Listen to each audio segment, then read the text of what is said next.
ബോസിന്റെ സമയത്തെ പ്രശ്നങ്ങളാവും അനീഷിനെ ഇങ്ങനെ മാറ്റിയത്. നൂറയോട് ഷാനവാസ്. ബിഗ് ബോസിൽ പ്രേക്ഷകർ ഏറെ ഇഷ്ടപ്പെട്ട സൗഹൃദമായിരുന്നു ഷാനവാസിന്റെയും അനീഷിന്റെയും.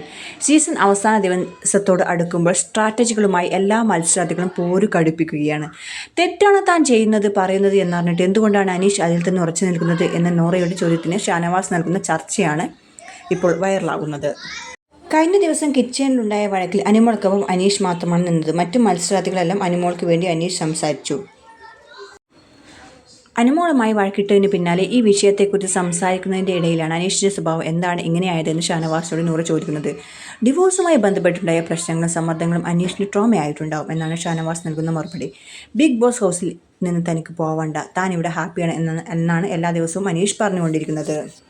അതിനർത്ഥം അവൻ ഇപ്പോഴാണ് ഹാപ്പിയായി വരുന്നത് എന്നതാണ്. ആദ്യം വന്ന അനീഷിൽ നിന്ന് ഇപ്പോഴത്തെ അനീഷിലേക്ക് എത്തിയപ്പോൾ എത്രത്തോളം മാറ്റങ്ങൾ ഉണ്ടായെന്ന് നോക്കണം എന്നും ഷാനവാസ് നൂഡിയോട് പറഞ്ഞു. അതല്ലെങ്കിൽ ഈ കാണുന്നതെല്ലാം ഒരുപക്ഷെ അനീഷിൻ്റെ ഗെയിം സ്ട്രാറ്റജി ആയിരിക്കാം. ഇതൊന്നും നമുക്ക് ഉറപ്പിച്ച് പറയാൻ സാധിക്കില്ലെന്നും ഷാനവാസ് ചൂണ്ടിക്കാണിക്കുന്നു. അനുമോളും അനീഷും തമ്മിലുള്ള കോംബോ പ്രേക്ഷകർക്കിടയിൽ ശ്രദ്ധ പിടിപ്പിച്ചിരുന്നു. വീക്കെൻഡ് എപ്പിസോഡിൽ മോഹൻലാൽ അനീഷിനോട് അനുമോളുടെ കാര്യം ചോദിക്കുകയും ചെയ്തിരുന്നു. അനുമോളും അനീഷും തമ്മിലെ രസകരമായ നിമിഷങ്ങൾ ഹൗസിലുണ്ടായിരുന്നു. കിച്ചണിൽ ഭക്ഷണം വിളമ്പുന്നതിനെ ചൊല്ലി അനുമോൾക്കെതിരെ ബാക്കി എല്ലാ കണ്ടസ്റ്റൻസും തിരിഞ്ഞപ്പോഴും അനുമോൾക്കൊപ്പം നിൽക്കുകയാണ് അനീഷ് ചെയ്തത്. അനുമോളുടെ ബെഡിൽ നെവിൻ വെള്ളമൊഴിച്ച സമയം അനുമോൾ സോഫയ്ക്ക് പിന്നിലാണ് കിടന്നത്. ഈ സമയം അനീഷ് വന്ന് അതിലേക്ക് ബ്ലാങ്കറ്റും പില്ലോയും എല്ലാം കൊടുത്തിട്ടുണ്ടായിരുന്നു. അപ്പോൾ അനീഷിൻ്റെ പോക്ക് എങ്ങോട്ടേക്കാണ്? പുതിയ സ്ട്രാറ്റജിയാണോ അതോ സ്വഭാവത്തിൽ മാറ്റം വന്നോ എന്നറിയാനായിട്ട് കാത്തിരിക്കൂ.